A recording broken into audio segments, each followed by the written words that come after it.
it's Dr. Werfel. Welcome back to Total Life Enhancement Series. So, just in case any of you out there are thinking that I'm trying to tell you to always think positive, always focus on the good, this video is going to turn it all around, because that's not what I'm saying.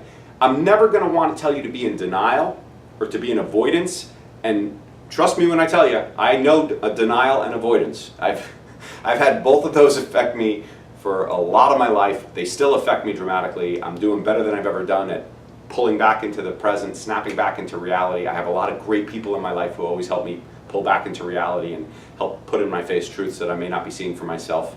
So, you know, teamwork makes the dream work. It's great to have a team around you who can help you see the truth when you're not seeing it for yourself. It's great to have different procedures and things set up, you know, to have systems set up to help pull you into reality, like so that you're not just believing things are okay when you can see actual data that's telling you different. So this particular video, I'm going to talk to you about having a cry burger with a side of cries, a wow burger with a side of cries.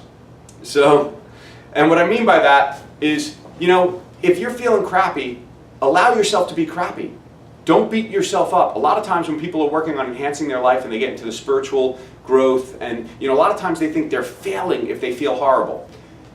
I understand we all want to feel better more often, but we can't deny those emotions that are uncomfortable. They're a part of us. God or nature, universal intelligence, the wisdom of the universe, the light of divinity, whatever you want to call it, it made all of those things. And what I see is one of the biggest challenges, one of the biggest things that affect most every human being that I know, you know, on some level, is self-esteem or self-love.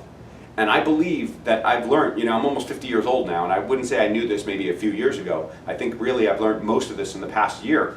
But I believe a lot of why we don't necessarily love ourselves or feel as powerful as we are, a lot of times why we buy into those illusions of being less powerful than we are, is because we're rejecting so many of those uncomfortable feelings that are a part of us, right? So when you feel, you know, angry, when you feel sad, when you feel fearful, terrified, when you feel inadequate, when you feel cowardice, when you feel, you know, all these feelings that none of us want to feel, they're uncomfortable.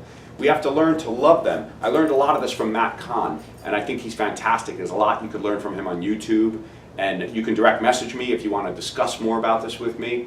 But the first thing I want you to tell you right now in this short little post is allow yourself to be crappy sometimes. Don't wallow in it. Don't live there, right? I'm not telling you to take up roots, plant a tent, and just hang there for weeks or months. But if you're feeling crappy in the moment, let yourself be crappy.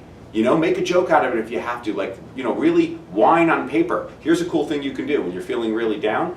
Take out a piece of paper and just bitch and moan on paper. Just whack, wow burger, side of cries. Write out everything that's not fair, every place you feel like a victim, everything that you feel is oppressing you and messing with you and ruining your life, everything that you think stinks right now in your life. Just write it all out.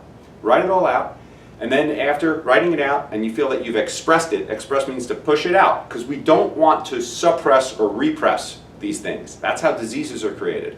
That's how depression's created, which is an emotional or mental disease, and that's how cancers and heart attacks and stroke, so many of these diseases are created by people suppressing and repressing a lot of these really uncomfortable emotions for years or decades. There's so much research, you know, when you look at how many people end up with like a sexual cancer, like a uterine cancer or a prostate cancer, how many times they might have repressed those energies for years and years and decades at a time. So without getting too much into that, I don't want to push anyone's buttons there, but please write out all your stuff, let yourself express it. Find a healthy way to express it instead of like freaking out at work or ending up on a clock tower with a rifle, right? Find a healthy way to express it, write out all that stuff. And then, if you want to, you could take it out to the barbecue or outside and burn it and use that as like an affirmation or a way of like giving it up to the universe, letting it go. Or you can put it in a God box. You could take a little box and you could like put all of it in there and be like, God, this is for God or the universe to handle. I'm not dealing with that anymore. I got it out of me.